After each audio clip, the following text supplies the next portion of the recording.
The stage lights rose like a tide, spilling gold across the polished wood of the Tonight Show set. Millie Bobby Brown stepped into it, her frame outlined in a warm halo meant to suggest welcome. But beneath the carefully staged glow, there was a sharpness, a hum of something unspoken. She walked with the slow confidence of someone who had done this before: red carpets, press junkets, endless photo calls. But tonight the stakes were heavier. Somewhere between her calm, measured smile and the subtle steel in her eyes, there was the knowledge that one wrong question could turn charm into confrontation. The applause hit her like a wave. The audience eager, Jimmy Fallon beaming as though he could disarm anything with that familiar grin.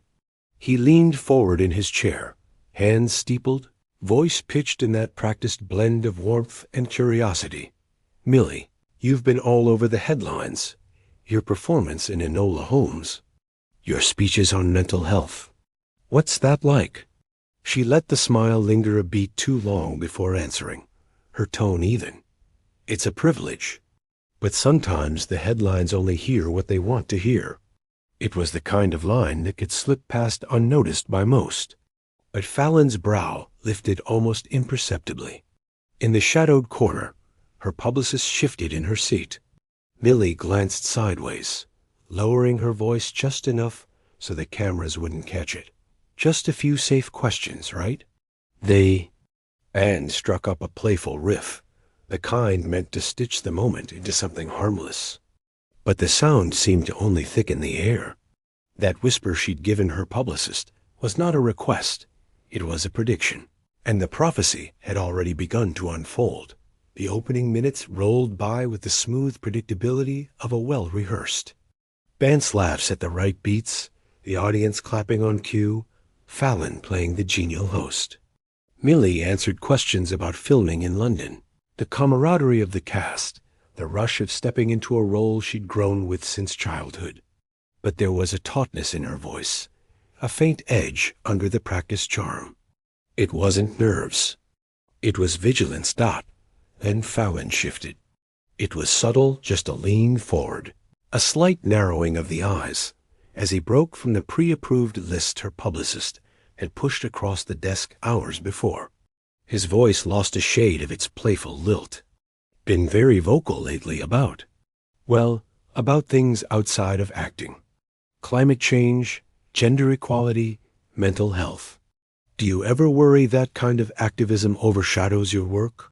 The room's temperature seemed to drop by a degree. The audience gave a hesitant laugh, unsure if they were meant to. Fallon's gaze was steady, waiting. Millie straightened, her expression smoothing into something unreadable. "I worry that not using my platform overshadows what matters." Her words were deliberate, her tone measured.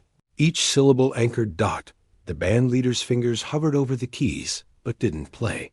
For a moment, the room felt soundless, except for the hum of the cameras. Fallon's smile didn't falter, but his eyes flickered, calculating, reassessing. "It's just, some people think actors should stick to the work. And some people," she replied without missing a beat, "think silence is safer. I'm not one of them." The laugh track they were counting on never came. Instead, the applause was cautious, clipped, like the audience wasn't sure if they were watching entertainment or the start of something else entirely. The tension didn't dissolve, it thickened, settling over the set like a slow rolling fog. Fallon leaned back in his chair, crossing one leg over the other, as if putting physical space between himself and the risk her words carried. Millie's gaze didn't waver. Her chin lifted just slightly, the kind of almost invisible defiance. That cameras love but producers fear.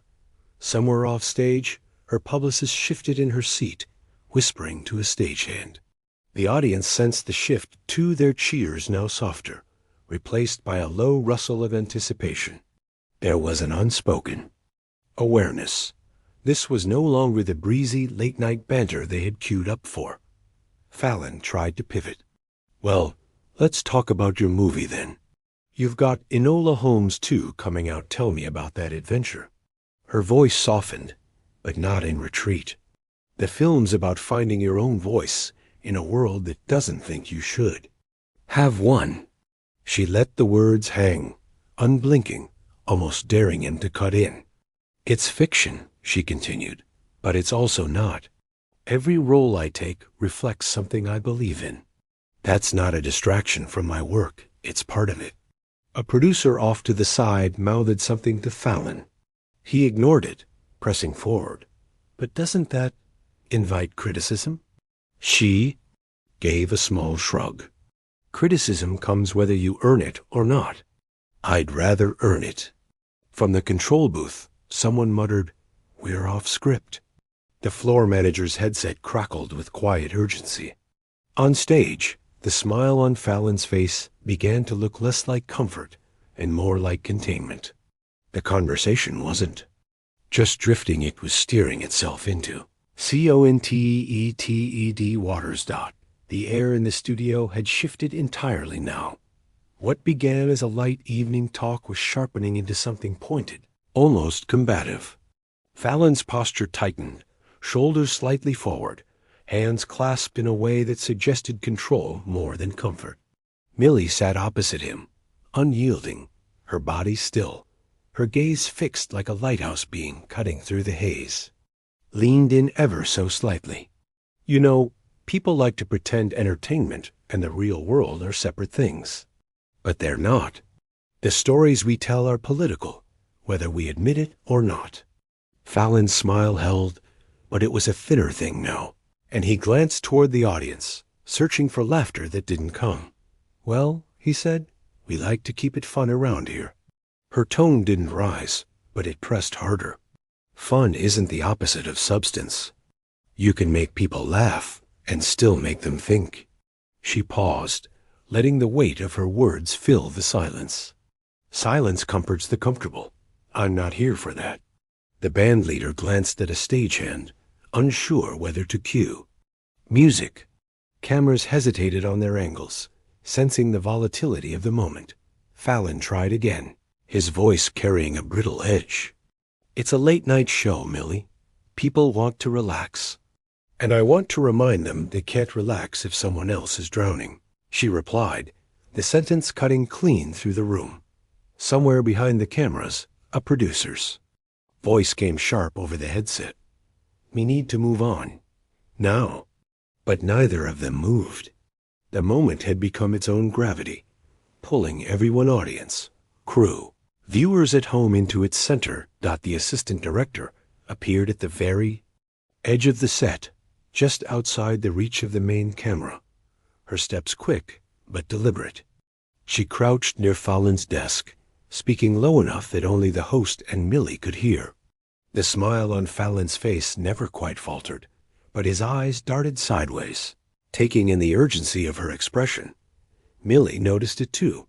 She tilted her head slightly, her lips pressing into the faintest smirk, as if she already knew what was being said. Fallon's voice dipped just a notch. "We've got, staging issues. Let's wrap this segment." Millie's answer came without hesitation. "I'm not finished." The assistant director leaned in further, her whisper just audible to Fallon. "We've got a call from the control room. Cut to commercial. Now." Fallon cleared his throat, adjusting his tie. "We'll be right back after," Millie spoke. Over him, her tone calm but unyielding. "If you're going to invite me here, let me speak. Or don't invite me at all." The audience's reaction split, half an uneasy chuckle, half a ripple of applause. It grew louder as it fed on itself. The band tried to vamp over the noise, but the melody stumbled. In the shadows of the control booth, a red light blinked. Furiously. "We're losing it," a producer muttered. "Cut her mic if we have to." Fallon's smile stiffened into something mechanical. The assistant director rose, signaling to the stagehands. On the monitors, the clock ticked down to the commercial break. But on the floor, time seemed to drag every second, another tug-of-war over who owned the conversation. The break didn't come fast enough. Millie's next sentence landed like a stone dropped in still water, sending ripples across the entire room. Media platforms, especially ones like this, owe people more than a laugh before bed. They owe truth. Her voice was steady, but each word carried an unmistakable weight. From the control booth came the clipped command. Cut now. Fade. To black. Go. The band struck a chord meant to feel like a playful interruption, but it crashed against the mood like glass on concrete. Fallon's smile froze in place. He gestured toward the cameras. We'll be right back after. Static. The image blinked out on millions of screens mid-sentence. The studio lights dimmed sharply, swallowing the stage in a half-dark that made every movement feel sudden and exposed. The music was cut off mid-bar. Millie sat perfectly still, as if daring someone to drag her from the chair. Fallon leaned toward. Her voice low and sharp now. You're making this harder than it needs to be. Her eyes didn't flinch. Maybe it should be hard. 2 stagehands appeared, one with a muted headset, another carrying a clipboard pressed tight to his chest. A door at the back of the set creaked open, and for the first time in her career, Millie was being ushered off a stage, not because she'd stumbled, not because the segment had ended, but because she had refused to bend. Somewhere in the audience, a lone clap began, hesitant but defiant. Others joined, their applause echoing in the sudden quiet. It wasn't for the show. It was for her. Had started before she even left the building. By the time Millie reached the narrow hallway behind the stage, her phone was already vibrating in quick, insistent bursts. Texts from friends, calls from her team, notifications stacking like falling dominoes. Someone in the audience had uploaded a shaky clip to Twitter, 32 seconds of her last exchange with Fallon before the feed went dark. The caption read simply, "They cut her off." Within minutes, hashtags bloomed across timelines. Let Millie speak. Tonight show cut. Her voice matters. The clip spread to TikTok, dissected frame by frame, her unwavering stare, Fallon's tightening jaw, the assistant director's dart across the stage. On Instagram, fans stitched her quotes over black backgrounds. Silence comforts the comfortable. I'm not here for that. News outlets scrambled. Evening blogs published speculative headlines. Did Fallon censor Millie Bobby Brown live? While primetime pundits debated whether she'd crossed some invisible line between entertainment and politics, Fallon's team moved quickly, releasing a statement within the hour. We thank Millie Bobby Brown for joining us and wish her continued success. Tonight's segment ended due to timing constraints. The wording was bland, bloodless, almost deliberately forgettable. But Millie, sitting in the back of the black SUV, idling outside the studio, didn't seem surprised. She scrolled through her mentions, her face lit by the glow of the screen. A text from her publicist popped up. We can do damage control. Her thumbs hovered over the keyboard for a long moment before she typed back. No, we tell the truth. Somewhere in the city above her, TV screens replayed the moment again and again. Each view another drop of fuel on the fire. And by midnight, it wasn't just a controversy. It was a movement. 2 days later, the clip was no longer just a trending topic. It had become a cultural fault line. Morning talk shows opened with it, panelists speaking in careful tones about the incident, while looping the footage in the background. Political commentators weighed in, some applauding her courage, others insisting she'd overstepped, using a platform meant for light entertainment to advance an agenda. Editorials appeared in major papers. The New York Times framed it as a debate over the responsibility of public figures, while Variety called it a rare moment when the late-night veneer cracked and the reality of power dynamics seeped through. Twitter was split into camps. Those who saw Millie as a young woman refusing to be silenced, and those who thought she had tried to hijack the show.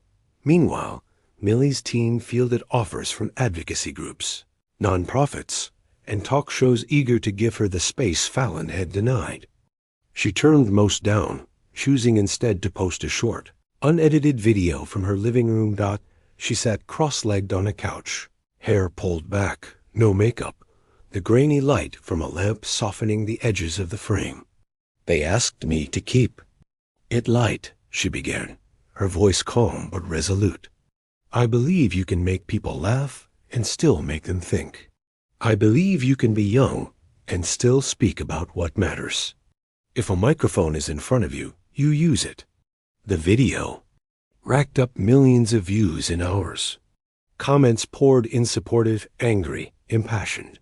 Whatever narrative Fallon's statement had tried to cement was now washed away by something far more potent, her own unfiltered words. The pressure on the network had been building like steam in a sealed chamber. And by the end of the week, something had to give. Advertisers began quietly asking questions, not just about the ratings dip following the episode, but about the optics. Emails leaked from within NBC's marketing department, revealing executives scrambling to reassure sponsors that The Tonight Show was still a safe, unifying space. But the harder they tried to call it safe, the more the public saw it as silencing. Petitions demanding the release of the unedited segment gathered. Hundreds of thousands of signatures in days. Influential voices, actors, musicians, even a few late-night rivals joined the chorus. "If you can't handle a conversation," one comedian tweeted, "maybe you're in the wrong business." By Thursday, the network issued a terse statement. In response to viewer interest, NBC will air the full interview with Millie Bobby Brown during a special broadcast this Friday. The announcement landed like a plot twist no one expected. The same institution that had cut her off now preparing to put every second back into the light. On the day of the taping, Fallon stood in the same seat, the set looking exactly as it had before, but the energy was unmistakably different. Millie walked out to a standing ovation, her steps steady, her expression unreadable. Fallon waited for the applause to fade.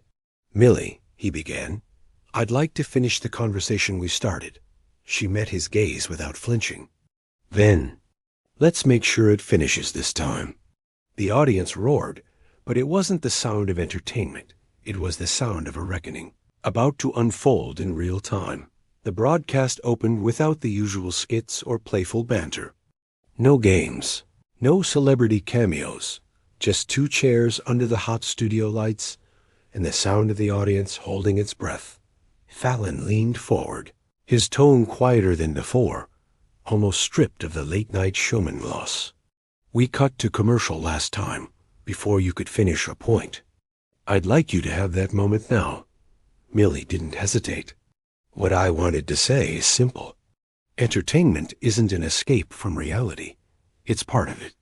The stories we tell, the laughter we share, the platforms we're given, they shape the world. And if we ignore that responsibility, we're not just wasting time, we're wasting influence." She spoke with the measured cadence of someone who had rehearsed, not in front of a mirror, but in her own conscience. She talked about using visibility to highlight issues that mattered: climate action, equal pay, mental health resources for young people. She didn't preach. She painted, each sentence building into a larger picture of why silence was not an option. Fallon listened, really listened this time, nodding at moments, letting the pauses breathe instead of filling them with a joke. When she finished, there was no awkward pivot to a lighter subject, no manufactured laughter, just applause that rose slowly, almost reverently, until it filled the room. The broadcast ended with Fallon saying, "Thank you, Millie, for speaking." Without apology, she gave a small nod. Truth needs airtime. And when it earns that, giving it isn't charity, it's duty. The credits rolled over a crowd still on its feet, the moment already slipping into the bloodstream of public memory. For the first time since that cut to black, the story felt complete, and the justice, if not perfect, felt earned. In the days that followed the full broadcast, the conversation refused to die down, it evolved. Clips of the uncut interview spread. across news channels and social platforms, this time framed not as controversy, but as a rare example of reversal and accountability in mainstream television. Headlines shifted tone. NBC airs full Millie Bobby Brown interview after public pressure. Late Night learns a lesson in letting the conversation breathe. Fans dissected her every word. Some editing together side-by-side comparisons of the interrupted version and the restored footage, pointing out the subtle differences in energy and body language. Others focused on Fallon, how his second interview felt stripped of defensive humor, how his eyes seemed heavier, as if he'd realized that the cost of controlling a conversation could outweigh the risk of letting it run. Behind the scenes, NBC executives treated the outcome like a crisis averted, but also a warning. Internal memos circulated, urging producers to be more flexible when guests speak on serious topics, especially those with a strong public following. For Millie, the aftermath was oddly calm. She kept her schedule light, turning down the temptation of back-to-back interviews that would have let her bask in the moment. Instead, she visited a youth climate action group in New York, speaking off-camera to teenagers who had followed the story online. One of them, a girl with a hand-painted protest sign leaning against her chair, told her, "You didn't just talk for you. You talked for all of us." Millie smiled at that small, genuine, the kind that meant more than any viral clip ever could. The noise around her might fade, but the weight of that statement would stay. The months slipped by, and the interview that once set social media ablaze became something else, a case study. Journalism schools cited it in lectures about power, dynamics on live television. Activists replayed it at workshops, dissecting the split-second choices that had turned a late-night puff segment into a cultural flashpoint. Even some producers and rival networks admitted, off the record, that the Fallon-Brown incident had reset the boundaries of what guests could demand on air. Millie never wore the moment as a badge. When reporters tried to frame her as the star who brought NBC to its knees, she brushed it off, saying only, "I just said what I meant, that's all." But quietly, her booking requests began to change. Networks approached her with more caution, sometimes granting her final topic, approval before appearances. Publicists whispered that she had become the guest you can't steamroll.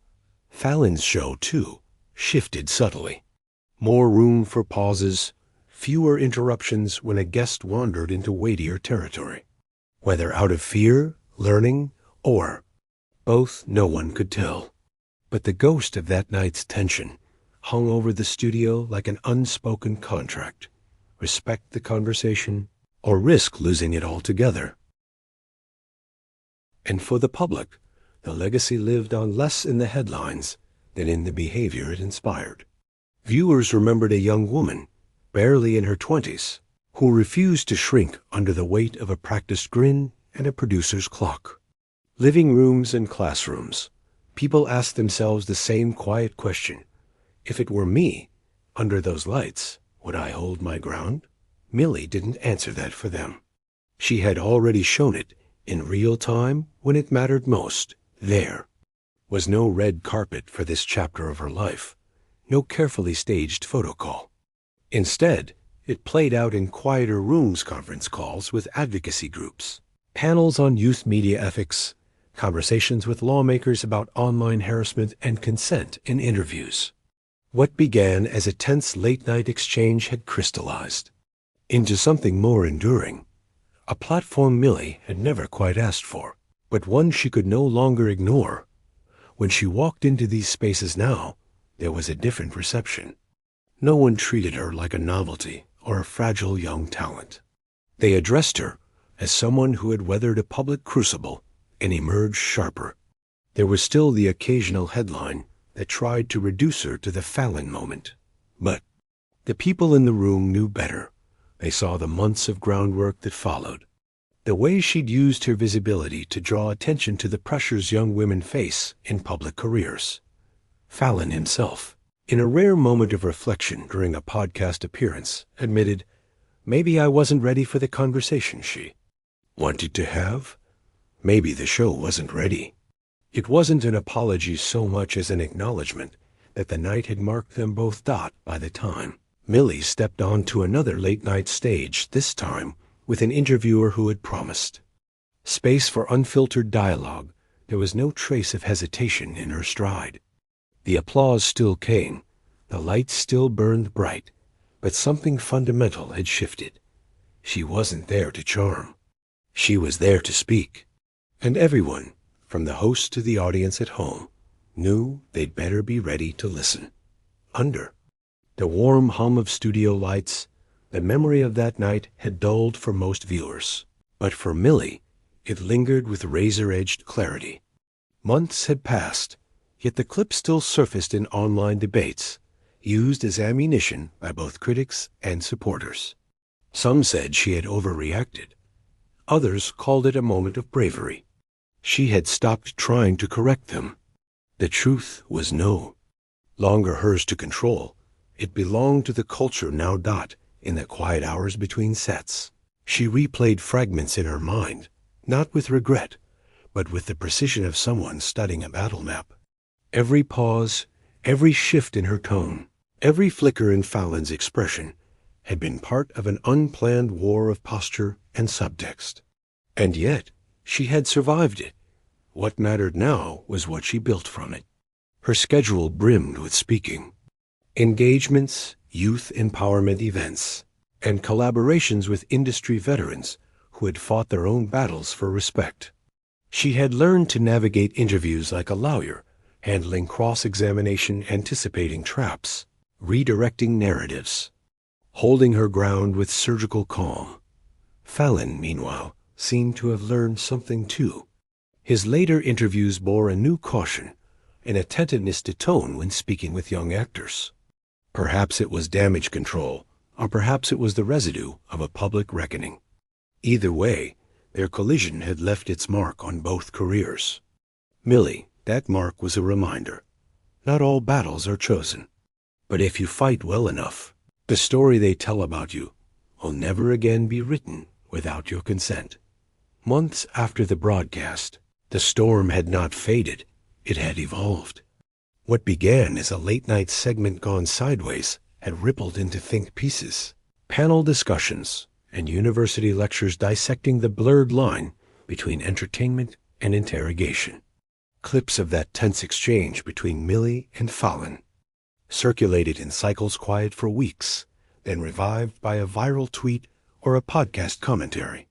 The internet never truly let go.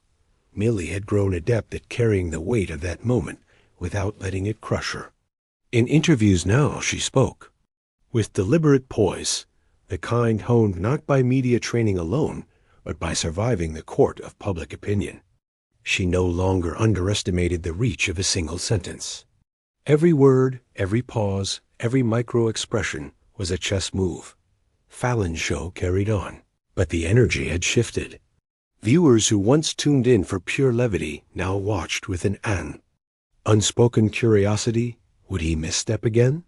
Was his charm still invulnerable? Ratings remained stable, but the aura of untouchable ease had been fractured. Even his producers seemed to sense it. Questions were vetted with unusual rigor, avoiding the kind of probing that could ignite another on-air blaze. In private, industry insiders spoke of the incident not as a scandal, but as a turning point, a reminder that in the modern media ecosystem, the audience is not passive. They are a jury with the power to reward or punish in real time. For Millie, the lesson was clear. In this arena, you are always on trial. And when the lights go up and the cameras roll, it's not the laughter that matters most. It's who walks away with the narrative in their hands.